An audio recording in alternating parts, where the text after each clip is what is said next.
Todos os dias, nós, profissionais de saúde, enfrentamos o desafio de tomar decisões, às vezes decisões de vida e morte, a curto e longo prazo, junto com os nossos pacientes, e às vezes por eles. E para isso, nós utilizamos como matéria-prima também, vou colocar assim também, porque a gente vai discutir que não é só isso aqui nesse episódio, também usando ciência. Como nós usamos a ciência para tomar decisões em saúde? E que ciência é essa e como nós vemos a ciência em saúde é o assunto deste episódio do MEV-REC, podcast mais MEV do Brasil, patrocinado pela Escola Brasileira de Medicina do Estilo de Vida. E hoje nós vamos ter uma conversa sobre esse tema importantíssimo, um tema difícil também, né, que merece um cuidado para ser tratado, com o querido Fábio Tucci, médico cardiologista, mas também professor, pesquisador e que faz parte aqui da tribo da MEV. Então vamos lá, vamos hackear a ciência na medicina.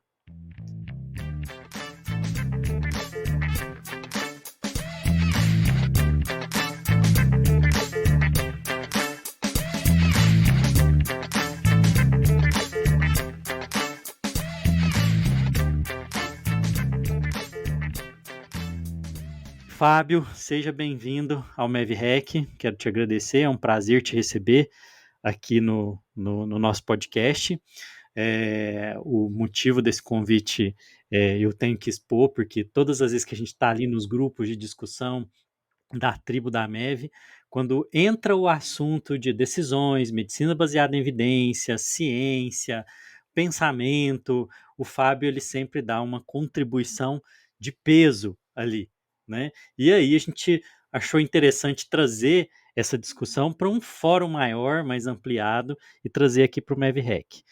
E a nossa conversa vai ser sobre isso hoje. Fábio, seja bem-vindo, você pode se apresentar, e aí a gente começa a conversar sobre esse tema.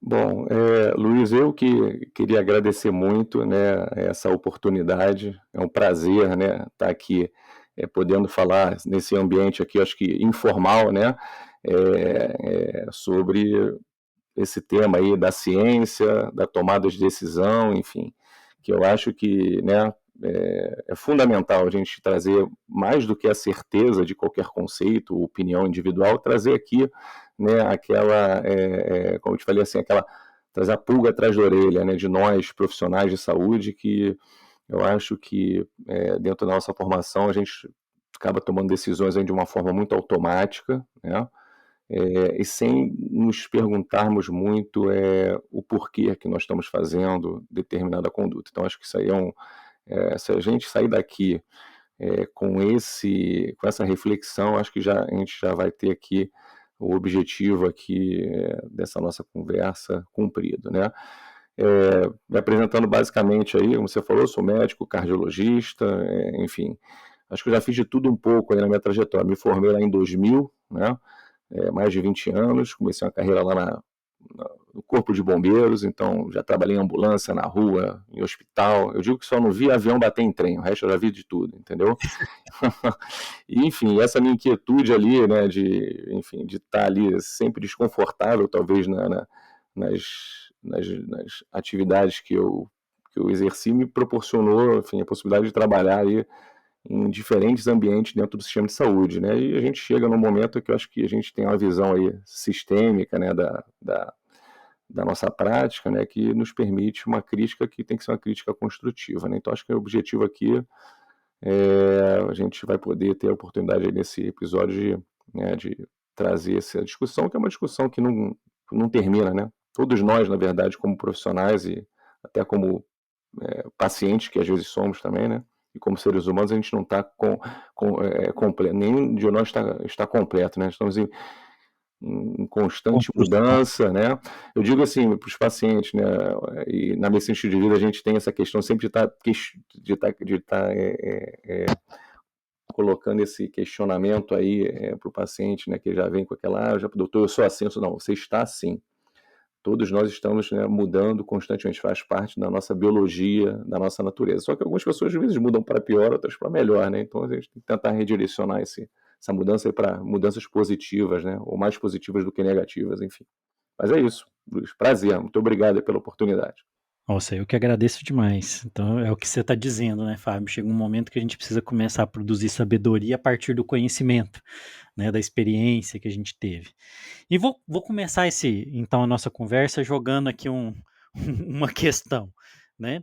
Todas as vezes que a gente fala de tratamento, de decisão, né, dentro da medicina, vem o conceito de medicina baseada em evidência, né? E é, eu compartilho com você uma visão crítica sobre a forma como nós estamos lidando com isso hoje, né?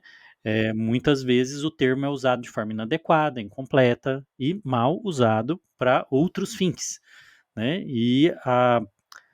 Eu acho que o mais grave aqui é que isso acontece porque a educação científica do profissional de saúde ela é pobre, né?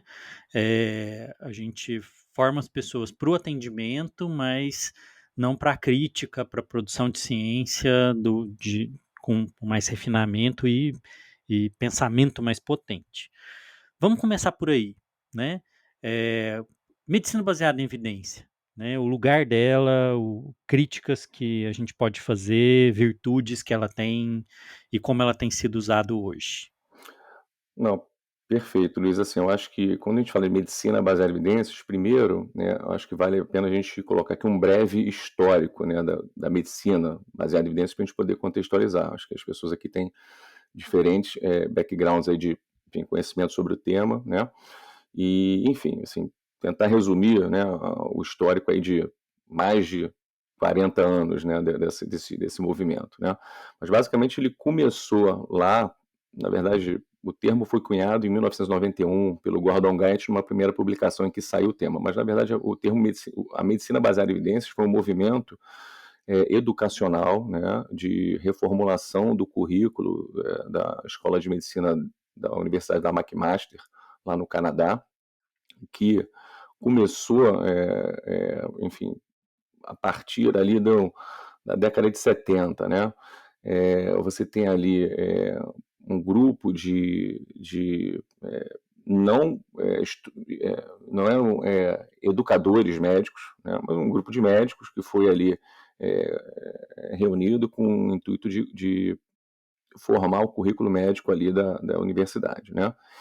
E aí eles colocaram isso, né, de uma forma crítica ao que estava sendo feito ali em termos de ensino, que era aquele ensino baseado na autoridade, né, um ensino sem crítica, né, em relação ao O que catedrático, né, a autoridade do professor, dono da cátedra, que falava e tinha que a palavra dele era verdade, né? justamente, né? Então você tem ali esse movimento, né, em que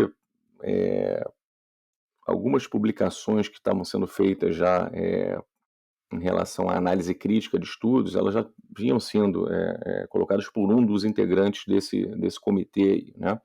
Então isso serviu de base, né, para você, lá na década de 90, formular ali a escola médica, né, da McMaster, né, mas com essa pegada de trazer ferramentas, habilidades para o aluno, né, de medicina e depois para o residente, né, no residente, quando o Gordon Guyatt chega e assume o programa de residência médica na faculdade no início da década de 90, né, trazendo essa noção de que você poderia ter critérios objetivos de olhar um artigo científico e dizer, olha, esse artigo foi bem feito, ele foi mal feito, tem risco de viés, aqui não houve determinada metodologia, então a gente não pode confiar tanto na informação que esse artigo está trazendo para a gente, né?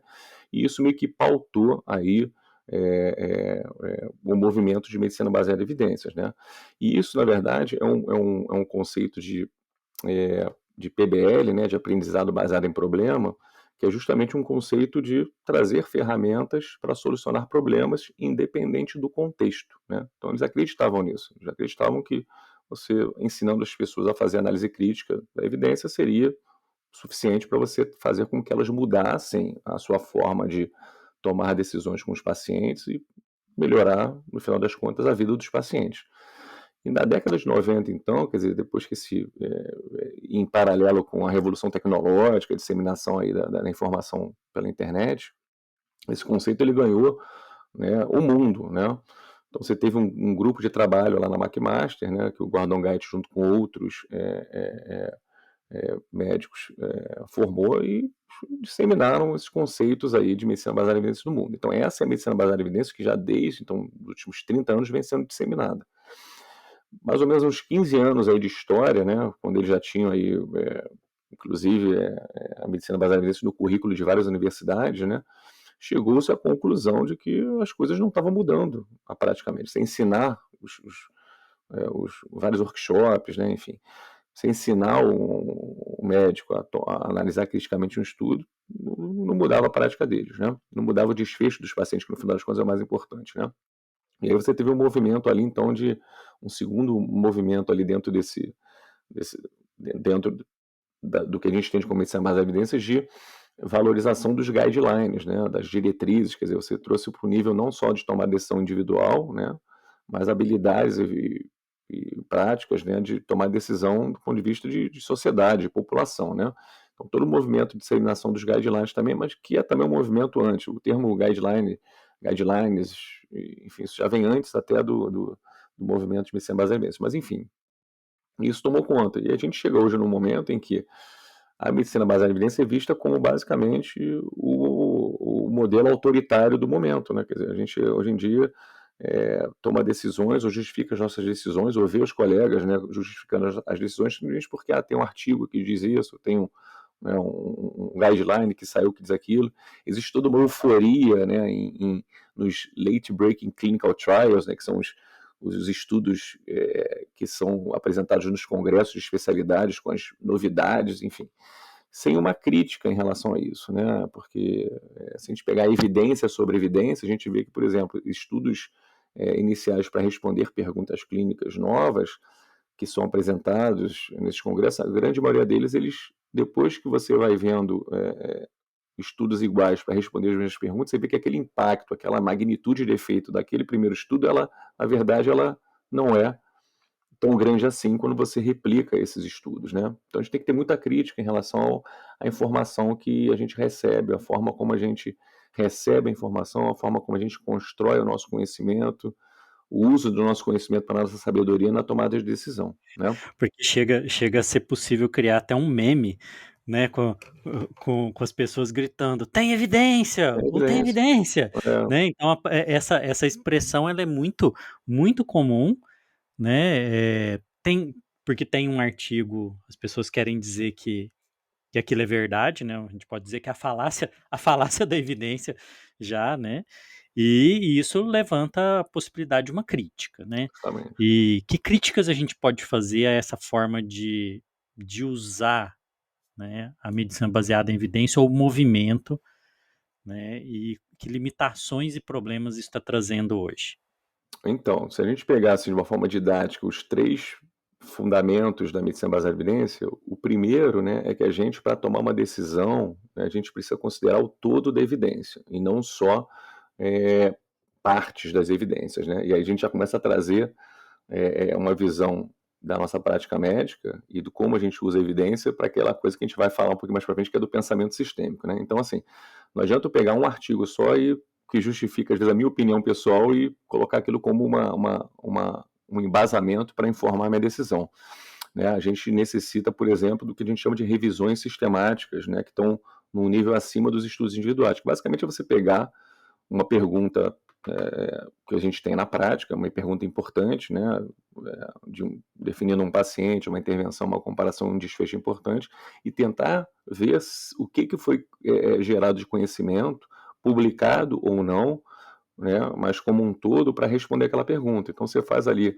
uma revisão da literatura ampla, com critérios explícitos de inclusão ou exclusão dos estudos, né, e tenta pegar o todo que foi gerado de conhecimento ali para tentar responder essa pergunta de uma forma estruturada, né? Então, você ter esse primeiro fundamento é muito importante e o movimento de medicina baseada em evidência teve muito sucesso, né, nisso, tanto que hoje em dia os próprios guidelines, né, enfim, eles devem se forem considerados bem feitos, né, eles devem ser, as recomendações eles devem advir de sempre de revisões sistemáticas, né, para cada uma das recomendações que você faz, quer sejam recomendações de intervenções diagnósticas, de intervenções terapêuticas, né. Então esse primeiro fundamento da medicina baseada em evidências foi muito bem alcançado esse objetivo.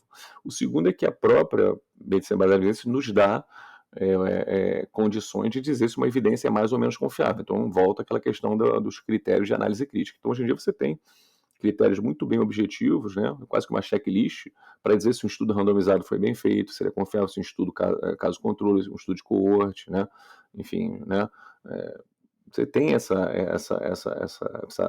possibilidade. Você tem a possibilidade de dizer se uma revisão sistemática foi bem feita ou não, porque não adianta você dizer que é revisão sistemática, tem que te dizer como é que foi feita. Então você tem ali os critérios, né, e o próprio guideline, você tem ferramentas que te fazem análise, te permitem fazer análise crítica de um guideline para dizer se aquele guideline foi bem feito ou não. Então esse segundo conceito também foi muito bem alcançado. O problema da medicina baseada em evidência, da forma como a gente entende ela e dissemina no mundo atualmente, é que ela não alcançou aí, né, não cumpriu a sua promessa do terceiro fundamento, que é que a decisão não deve, a evidência isoladamente não nos permite tomar decisão. É necessário que a gente considere o contexto, é necessário que a gente considere valores e preferências dos pacientes nas tomadas de decisão clínica baseadas em evidência. E se a gente tem um movimento de medicina baseada em evidência que foi pautado num PBL, em que era prover ferramentas longe do contexto, independente do contexto, como é que você vai cumprir um terceiro preceito que preconiza que você considere o contexto para tomar uma decisão, né? E aí, enfim, acho que, na minha opinião, esse é um motivo principal de que o movimento, enfim, não cumpriu ali a sua promessa. Só que existe uma opção, né? Existe uma luz no fim do túnel, e eu acho que a própria medicina do estilo de vida, pela própria forma como ela na sua essência, ela acho que permite cumprir aí fechar esse gap, né? Existe um movimento que é um movimento alternativo, ou, enfim, um outro movimento, né, de ver a medicina baseada em evidência, ou a prática médica, né, enfim, prática clínica baseada em evidência, que é um movimento pautado nos conceitos de PBL que derivaram da McMaster para a Universidade de Maastricht, com Henk Schmidt, que também mais ou menos na década de 80 ele saiu da McMaster e foi para ele é um psicólogo, enfim, um estudioso da educação em saúde, enfim, educação médica, em que você tem ali um aprendizado baseado em problema que necessariamente pressupõe que você deva o quê? Ter construção de conhecimento a partir de conhecimentos prévios que considerem o contexto. E essa construção, ela depende justamente de interpretação de onde você está e de onde estão vindo essas informações, né?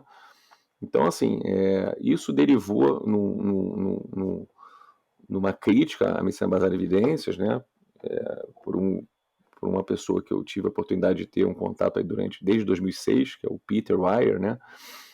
Que tem suas raízes lá no movimento lá da McMaster também, embora ele seja de Nova York, enfim, ele fazia parte do grupo lá que teve várias publicações iniciais ali de medicina baseada em evidência, em que ele descreve um modelo que é justamente um modelo baseado nesse construtivismo de conhecimento, nessa PBL alternativa de Maastricht, e não da McMaster, né? E que culminou ali no que a gente entende, né, numa organização de tomada de decisão que são em 7 passos, né, mas que começam na problematização, começam na definição de prioridade junto com o paciente.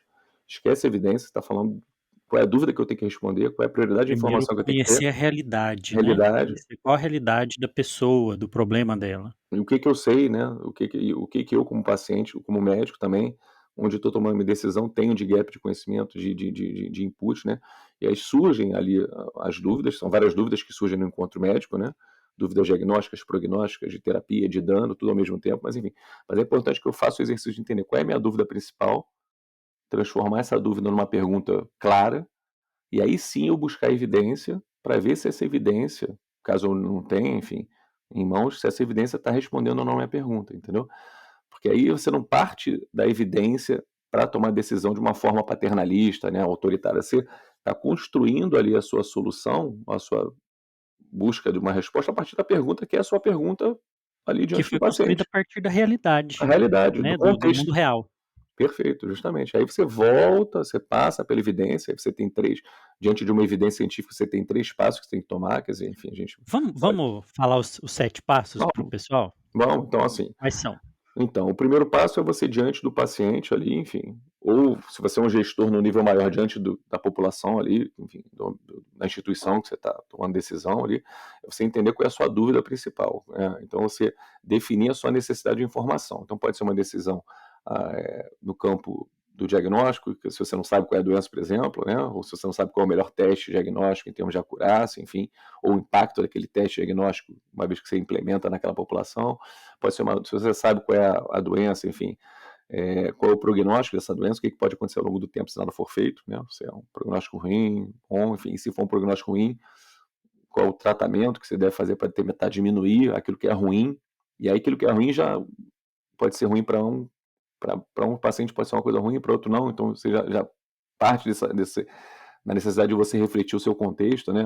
A individualidade, valores e preferências do paciente, mas enfim, você se pergunta, então, se tem uma intervenção terapêutica que possa diminuir aquele curso indesejável da doença e as custas de que dano, né?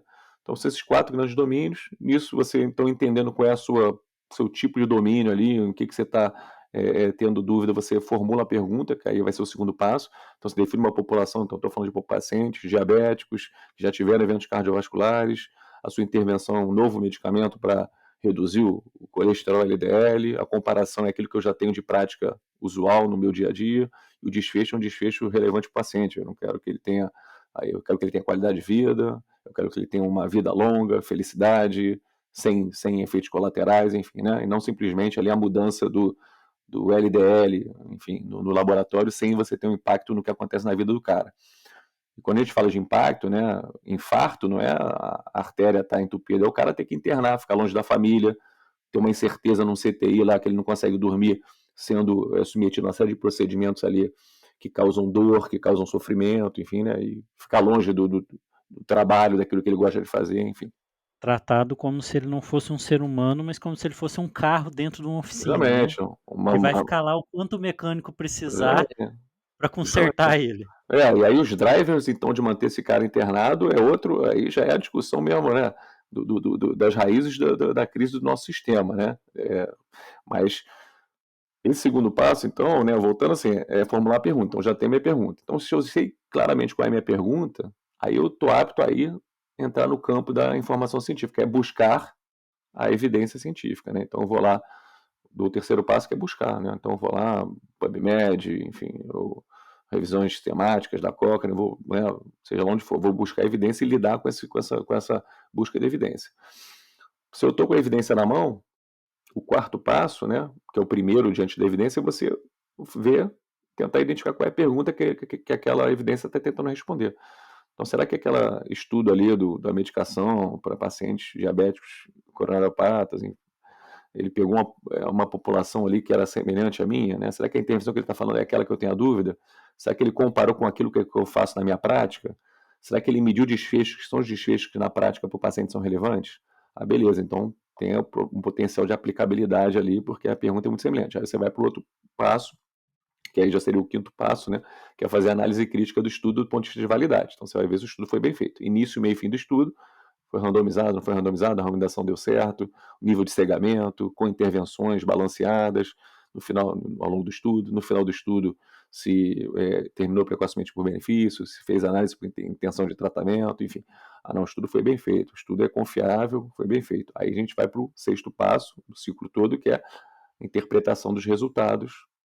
Você tem, aí versa pelos conceitos de, pô, qual foi o impacto, qual foi a magnitude, qual foi a redução de risco relativo, redução de risco absoluto, né? NNT, você entender esses conceitos, né? O que foi medido, e a precisão, né? O intervalo de confiança, qual o melhor ou o pior cenário. Porque a partir daí você pode voltar para o sétimo passo, que é voltar para o paciente e julgar se aquela informação que responde à tua pergunta, que foi feita de forma confiável, se ela teve um resultado que muda a nossa prática de acordo com os seus limiares de decisão, que são construídos o quê? Diante do paciente. Então, o paciente pode ter ali, dentro do contexto dele, uma tolerabilidade, um limiar maior ou menor para aceitar determinado efeito colateral. Então, você tem que entender que isso tem que ser ajustado. Eu acho que a grande dificuldade, ou, né, ou uma das grandes dificuldades é essa, você trazer essa informação, que é uma informação, às vezes, populacional e tal, para um contexto de tomar decisão individual. E para isso você tem que ter tempo, tem que conhecer a pessoa, você tem que entender como é que é o estilo de vida dela, qual é o contexto dela, quais são os valores dela, quais são as crenças dela. Porque a mesma pergunta para um paciente tem respostas diferentes para outro paciente, porque o julgamento pressupõe consideração de valores e preferências, entendeu? Então, acho que aí esse ciclo permite que a gente, de uma forma equididática, né, organize o nosso pensamento, e se a gente trouxer isso aí embebido no conteúdo de medicina do estilo de vida, acho que é a solução potencial para os problemas atuais, não só da medicina, mas da humanidade, que é um modelo de vida, né, nosso, que é um modelo de vida que preconiza ali, né, um estilo de vida inadequado, né, uma incorporação de tecnologias sem crítica, né, e que afetam não só o indivíduo como o todo, né, afetam o sistema e afetam o mundo, né. Então, eu estava conversando com o Caio um dia, né, que eu chamo isso de medicina fractal, né, fractal medicine, né, que é o fractal é o mesmo fenômeno em diferentes escalas acontecendo, né. Eu acho que é isso que, Sim, né, assim, é é um bom nome, porque é, eu estava pensando aqui enquanto você falava, né, o que que tem na medicina do estilo de vida que traz essa ideia de uma solução? Na verdade não é ela, né, mas é o paradigma com a qual ela trabalha, né, a gente dá um passo atrás e fala: "Ó, existe um o que que faz da medicina do estilo de vida uma solução para esses problemas que nós estamos vivendo e estamos tentando enfrentar. Na verdade, é o paradigma sobre o qual ela funciona e está construída, e que, se levado para outros lugares, resolve vários problemas, que é um paradigma de complexidade, né, e não de reducionismo. Quando a gente está tomando decisões, a gente faz algumas perguntas que são em termos de possibilidades e probabilidades. Se as coisas são possíveis e depois se elas são. Depois qual a probabilidade delas acontecerem. A probabilidade está no campo do contexto, que, como você está dizendo, se ignorado, né, vários elementos de decisão acabam sendo colocados para fora do jogo. E isso é perigoso quando isso está cego, né? Lembrar que a ciência, né, Fábio, ela não é o que é feito no laboratório, é o que é feito no diálogo depois que aquele, aquele resultado de pesquisa é publicado, é discutido, e aí no diálogo da comunidade científica, e achei legal você trazer isso, né, é o todo do conhecimento, não o artigo publicado, mas o todo do conhecimento, e como aquela evidência, né, ela cabe ali. Pensando nisso e até levando esse conceito da repetição, né, do fractal, do repetir o mesmo paradigma, como você vê isso que paradigma é esse que a gente trabalha hoje, qual seria o alternativo? A gente entrar nesse tema do sistêmico versus o reducionista, do complexo. é, assim, mais uma vez, historicamente na humanidade a gente tem, né, assim como a medicina baseada em evidência teve, né, um sucesso em determinados aspectos, a gente teve um sucesso muito grande na humanidade, se a gente, uma vez que a gente pautou as nossas decisões no conhecimento, pelo paradigma, gerado pelo paradigma analítico reducionista. Quer dizer, a gente teve a capacidade, na metade do século passado, de entender os fenômenos nas suas partes mínimas ali, no átomo, e isso permitiu um grande desenvolvimento, com certeza, né? Genética, e A gente tudo pode mais. dizer que foi muito útil Muito picar, útil. fatiar, Foi, analisar, justamente. fragmentar para poder entender cada Justamente. constituinte. Só que a gente chegou num ponto ali de determinados fenômenos que a gente passou a não conseguir explicar sob a luz desse paradigma reducionista, né? Então, os fenômenos vibracionais, as questões climáticas, as Acho que questões. a física é o maior exemplo A disso, né. A física, física exatamente. traz a ideia de que, dependendo do tamanho do que ela está olhando, os Justamente. paradigmas deixam de funcionar, né. Justamente. Quando é muito pequeno ou muito grande, a física newtoniana não responde a pergunta Justamente. mais. Justamente. A gente vai derivar para a questão quântica, enfim, né? E que tá cada vez mais aí se mostrando, enfim, né? E o interessante é que, sim, isso é extremamente bem consolidado, reconhecido e aceito numa das ciências mais duras que existem, que é a física, e a gente não consegue trazer isso para a medicina, né? Ainda. Então acho que a gente está trazendo. Eu acho que o próprio fato da gente ter aí. Nós somos atores participantes. Isso é outra questão, né? A gente tem uma visão de mundo em que a gente é espectador, é totalmente equivocada. Não fazer nada é fazer alguma coisa.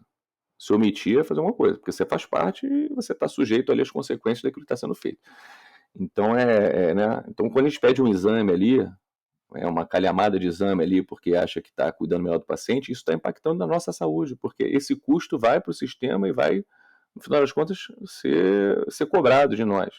Se não agora, quando a gente tiver daqui a 20, 30 anos um sistema que não permita cuidar da gente, né, naquilo que a gente precisa. Então, tipo assim, essa visão sistêmica é importante ter nas nossas decisões de vida. Agora, do fenômeno do bater asas da borboleta, né, lá do mundo ali, que no outro lado lá faz o tufão, né? Isso é pensamento sistêmico, né? Mas voltando aqui né, para a questão da humanidade, né? Então, a gente teve esse sucesso, mas um insucesso em explicar outros fenômenos, os próprios fenômenos de doença, né? Fenômenos sociais e fenômenos climáticos, enfim. E aí o pensamento sistêmico ele entra como uma alternativa a isso, né? Para nossa para o nosso conteúdo aqui de prática médica, enfim, eu acho que primeiro, né, você tem uma visão ali, tem um artigo, cara, que eu vi de educação médica e complexidade, que ele coloca o seguinte: a gente tem a diferenciação entre técnico e profissional. O técnico, que eu acho que a gente está formando muitos médicos técnicos, né, muitos profissionais de saúde técnicos, ele desenvolve a sua atividade num contexto autoritário, em que o conhecimento e a evidência ela serve para guiar a conduta dele de uma forma autoritária, né? Positivista, né? Está publicado, então eu vou fazer isso. O professor falou, então eu vou fazer, né? É o Saiu no, manual do carro, né? saiu na, Acendeu essa luz no painel, justamente, faz isso. e sem né, pensar no todo, né? E você tem o conceito de profissional, de profissionalismo, né, em que você tem o conhecimento e a evidência como ferramentas que você utiliza, sim, para tomar decisão, mas num ambiente de geração de autonomia, em que você consegue, enfim, tomar uma decisão ali sem ser uma decisão advinda de uma autoridade, mas assim, uma decisão de construção ali junto com o paciente, em que o que te guia são os seus valores morais, valores éticos, né? E aí tudo bem, tem médicos e profissionais que têm valores ali questionáveis, mas enfim, mas a grande maioria das pessoas, com certeza, acho que é boa, é bem intencionada e não é, enfim, aí guiada por valores enfim, que não são considerados éticos, enfim. Então acho que mas a gente tem historicamente, né, o mundo, né, sendo desenvolvido e a gente está vendo essa transição aí de paradigma científico e de educação, de tomar decisão, mas a gente está nesse conflito. Então, um conflito em que a gente foi criado, educado e pratica ainda um sistema formatado num paradigma aí reducionista analítico, né, autoritário, mas você tem esse pensamento sistêmico aí sendo cada vez mais divulgado, você tem a própria medicina do estilo de vida como uma forma de praticar medicina, como você fala, cara, tem que ser o dia em que não vai ser medicina do estilo de vida, vai ser medicina isso. Isso é medicina. O dia que a gente tirar o baseado em evidências e estilo de vida e deixar só prática médica, como sendo isso que a gente está falando, pô, é o que eu acho que é o nosso objetivo aí e o ideal, entendeu? Mas você tem esse pensamento aí como um pensamento desenvolvido e uma opção de rever a forma como você enxerga o mundo, a forma como você enxerga a sua prática e, no final das contas, a forma como você pratica a medicina, a forma como você se cuida e cuida do paciente, enfim. Então, é nesse sentido aí que eu vejo, né? De a gente tentar ser mais profissional, com autonomia, guiado por evidências científicas analisadas, enfim, e apropriadas, e menos técnico, né? Porque técnico é fácil, o cara chega, qual é a sua queixa? Minha queixa é dor de cabeça, então toma um remédio para. Ah, não, minha queixa aqui é o colesterol alto, então toma um remédio para baixar o colesterol. Você está sendo técnico, né? Você não está sendo. Isso não é medicina. E aí, eu, particularmente, nesse movimento, eu fiz nesses 20 anos aí, eu atendido plano de saúde, cooperativa, eu saí disso, por quê? Porque eu estava atendendo 15 pacientes numa tarde, pô, preenchendo papelada, enfim, e não estava resolvendo o problema, não estava conhecendo o paciente, não sabia nem o nome do paciente. Então isso não é medicina. Então e aí você tem que ter as condições também, né, movimentos que o próprio sistema valorize isso, e está acontecendo nos Estados Unidos isso, porque os caras lá estão numa crise, porra, né, insustentável. Então você está tendo, por exemplo, movimentos hoje em dia de propostas de assistência baseada em valor e com fundamentação em medicina do estilo de vida, de serem remunerados, reembolsados, porque é isso, né? No fundo é isso que a gente...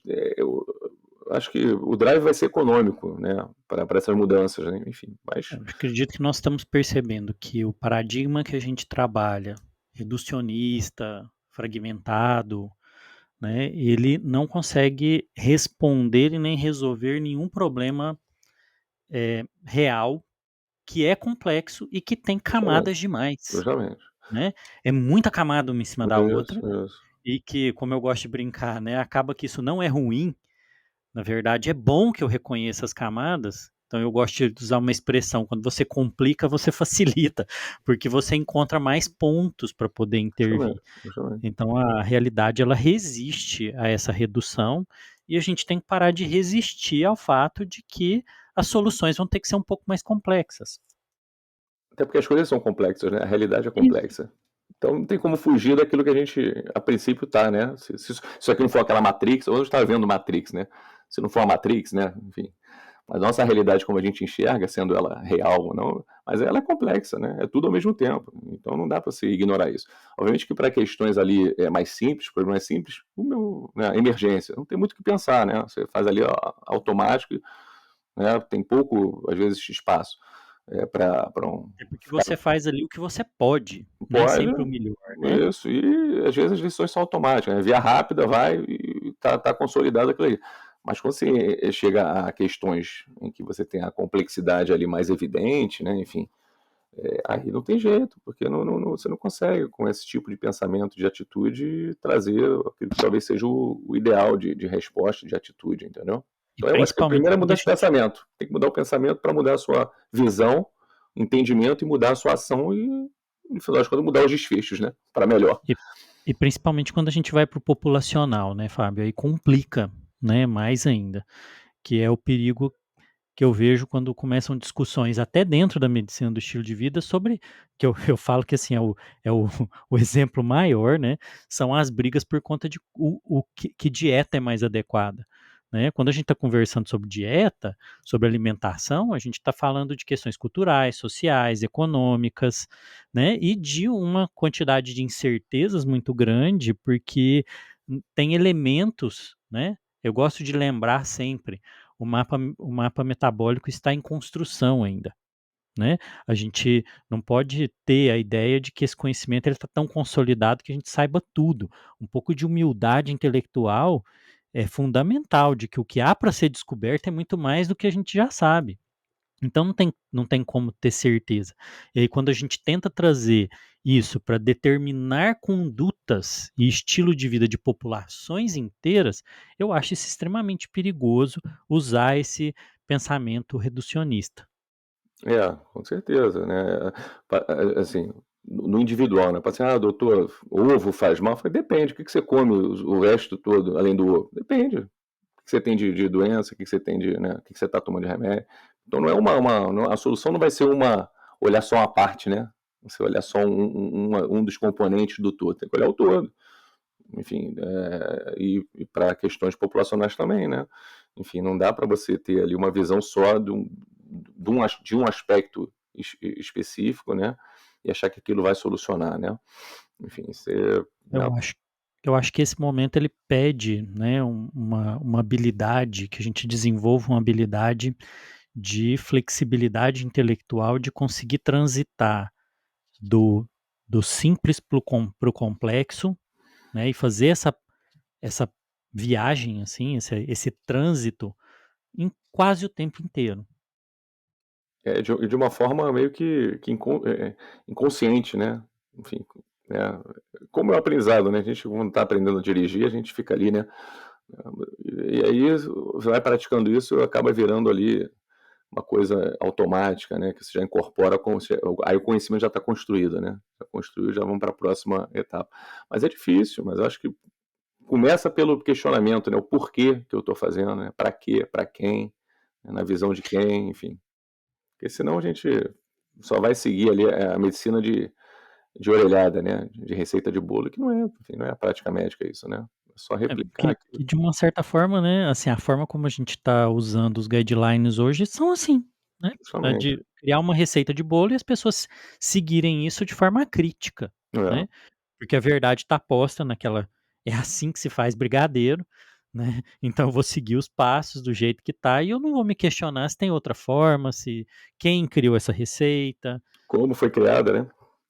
Você tem ali, né, a crítica aos guidelines, é que os guidelines, eles, primeiro você vai estudar guidelines, você vê que dificilmente as pessoas incorporam os guidelines na prática, é um percentual muito pequeno das Isso, a recomendações são adesão incorporadas. a gente brinca que a adesão a adesão do médico ao conhecimento médico é tão baixa quanto a adesão do É, paciente à mudança de estilo de vida. é. E assim, mas você tem movimentos de instituições que preconizam a criação de guidelines, em que você, antes de qualquer coisa, converse com o paciente lá. Então, é um guideline de câncer, né? Por exemplo, câncer. Então, você vai Os para boca de câncer. stakeholders todos, né. Vem cá, tá com câncer, o que te incomoda? Você vai ver, não é tempo de sobrevida, né? Livre de doença. Cara, é cansaço, é astenia, né? Falta de ar. Então, É você o que o Michael Porter fala, né, o desfecho que interessa para o paciente talvez é muito diferente do desfecho que interessa para o médico. ou para quem está vendendo a tecnologia, né? Quer Sim. vender, porque, enfim, a forma de você.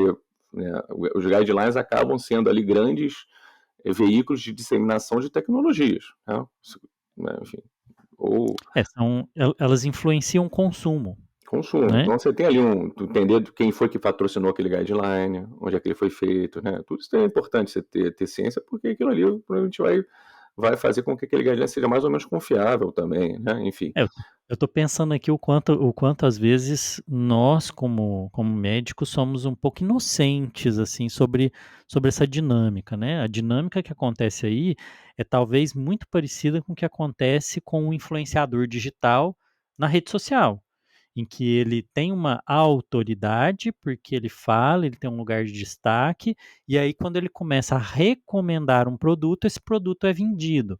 Então, isso acontece aqui, né? E a gente tem que ter uma visão crítica de que isso está acontecendo com, em alguma medida, com sociedades, com guidelines, com instituições e com os fornecedores das tecnologias novas. Justamente, né? Então, você vai num congresso de especialidade, é pirotecnia, né? Enfim, é legal, acho que é importante você ir e tal, você rever lá os amigos, mas você não pode ir achando que aquilo ali vai ser a solução do seu gap de conhecimento, né? Ali porque, com certeza, tem uma série de críticas ali, a forma como as coisas são colocadas, e é assim mesmo, né? Não tem também como a gente fugir muito disso, né? Tem como a gente, na verdade, não fugir, a gente tem que encarar de frente e ter um posicionamento que seja um posicionamento desse, né? De crítica construtiva também, porque também você ficar demonizando as indústrias, isso aí é besteira, porque acaba sendo isso não constrói, entendeu? Então, assim, acho que a gente tem que tentar, dentro do nosso preceito ético de valor, tentar tomar as decisões da melhor forma possível ali, que você entenda que é o correto, entendeu? Que entenda que é o aplicável, entenda que é o confiável para o bem-estar do paciente e para você conseguir dormir tranquilo, é isso, né? Acho que na essência, é assim, a gente não tem a nossa formação médica alinhada a esse tipo de necessidade, né, de habilidade, de conhecimento. Mas tá mudando. O próprio fato da gente ter aí a MEV, Brasil, enfim, né, é um exemplo disso. Né? Acho que durante lá a formação, enfim, que eu tive o prazer aí de estar com vocês, eu falei, cara, os caras estão falando o que eu penso ali, isso aqui é pensamento sistêmico, isso aqui é complexidade, isso aqui entendeu? São todos esses conceitos que a gente está falando agora, né, o florescimento e tal, tudo aquilo, acho que né, ninguém está completo, a gente está em plena, né, A gente está em construção, construção. para melhor, né, tentar ser para melhor do que para pior, enfim, melhora uma coisa, piora outra. Às vezes uma pequena mudança faz uma grande diferença em outros pilares ali da vida da pessoa. Então é muito legal, né, você ter essa, essa percepção de que as coisas se encaixam e de que você tem uma forma ali de tentar caminhar para solucionar, para melhorar as coisas, né? Acho que pô, MEV, juntar a MEV aí com a medicina baseada em evidências da forma como a gente entende que é enfim, que é o adequado ali, eu acho que pô, para mim é uma liberta, né? Você se sente, pô, tô livre, né, daquela... Porque assim, eu acho que você, dentro desse sistema todo, você vai ser uma roldanazinha ali que gira, de acordo com o sistema, você vai tentar forçar para o sistema girar diferente. É decisão de cada um, né? Mas está tudo interligado, entendeu? Enfim. E começa com a tomada de uma perspectiva, né? Eu acho legal quando você fala isso, a gente não precisa se revoltar, a gente precisa abraçar a realidade com aceitação. É Justamente. assim que funciona. Agora, qual perspectiva, que tomada de perspectiva eu vou escolher lidar com a realidade do jeito que ela está, né? Isso. Porque muitas vezes as pessoas até têm uma... Por terem um paradigma reducionista na cabeça, muito incorporado, elas dividem o mundo num dualismo. O bem e o mal, o certo e o errado, e isso não é compatível com a complexidade. Não é. A gente faz parte do sistema ali. A gente tá em campo. Não é, né? Vai saber para onde você quer chutar a bola, mas a gente está em campo, tá? A gente está jogando a partida, então não somos torcedores só, né? A gente não está só na arquibancada, né? E é isso, por exemplo, eu tenho parte da minha atividade com pesquisa clínica, né? Eu trabalho lá na universidade e tal, e no centro privado também. Vai me chamar para ser speaker de indústria? Não vou, porque ali eu acho que vou ter que ter um comportamento que eu não, enfim, para mim eu não vou estar confortável. Mas eu trabalho com pesquisa clínica, trabalho em protocolos ali que são financiados pela indústria farmacêutica, porque elas pagam o centro para reter, para achar esses pacientes, reter e conduzir como médico de pesquisa ali a pesquisa. E eu tenho que estar dentro, porque é a forma melhor que eu tenho para fazer com que aquela informação seja gerada de uma forma confiável. Então não tem problema nenhum, não tem dilema nenhum em relação a isso, entendeu? Pelo Até contrário. porque essa é uma atividade que precisa ser feita Sim, e é, ela é excelente para o paciente, isso, porque nós estamos tentando achar soluções para os problemas de é saúde que isso, eles têm. justamente. Então, assim, não ficar nesse dualismo de, né, do que é o O bem e o bonzinho e o mal, malzinho, bem e o mal, porque não é assim que a coisa funciona. As pessoas têm seus interesses, sim, né? E tem também interesses que são positivos e que justamente, contribuem, né? Eu acho justamente. que A gente ajuda e muita eu gente ali assim, até pela questão de você ter um sistema ali que, enfim, que não contempla todas as necessidades da população, você acaba ali dentro de um protocolo ali que tem seu cronograma, você acaba ali fazendo uma assistência antes de pesquisa que ajuda o paciente, enfim, o cara se É, sente grato e você, ele entendeu? talvez não encontre na maior parte dos lugares, né, o Justamente, protocolo de pesquisa exige um segmento que isso, nem nos melhores serviços privados, talvez, você é, consiga encontrar aquilo, isso. E né. sem custo, né, enfim, não tem custo, enfim, né, E então, a chance de ter contato com uma tecnologia nova, né, que é, talvez resolva talvez o resolva, problema daquela pessoa, né. ou pelo menos como um todo ali, não só olhando a intervenção, mas o todo ali ajuda, porque você ali vê outros domínios ali que acabam ajudando ali a saúde do paciente, enfim. Então é isso, acho que tem que ter essa visão aí de construção, né, não de separar. Então quando você vai, né, assim, tem, acho que religião, política, futebol, você não pode ser uma coisa que você... Medicina, né? Você não pode ser uma coisa que você tá ali nos extremos, né? No fanatismo, faz parte ali, você tem que tentar entrar numa construção, num consenso ali, enfim. É o que eu gosto de brincar, né, as nossas avós e os gregos têm sempre razão, né, É isso aí, então se tem duas pessoas que sabem a verdade, são as nossas avós e os gregos que desde a antiguidade têm sabedoria. Aristóteles, a virtude está no meio, isso né, a aí. virtude é encontrar esse posicionamento, né, que no fim produz o virtuoso.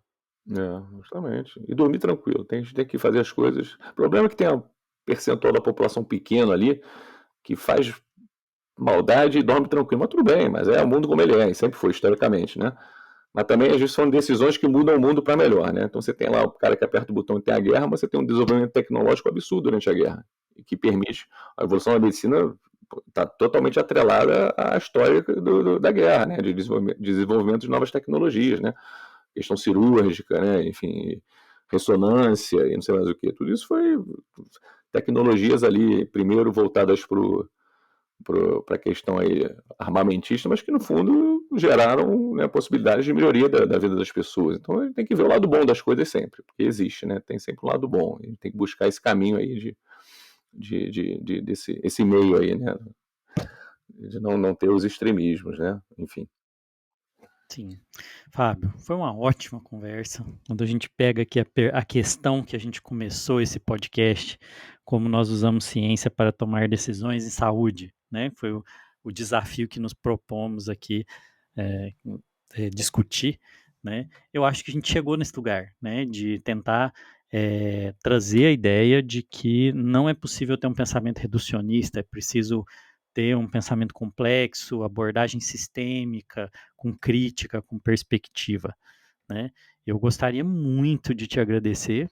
Esse episódio foi excelente, foi ótimo trazer, né, um debate de alto nível nesse tema, de um jeito informal, mas trazendo conceitos que são importantes, né, que não são debatidos, assim, discutidos no, no, de forma tão ampla, mas que nós acreditamos que são fundamentais e que, se não refletidos e não discutidos, criam deformações importantes, má compreensão, né?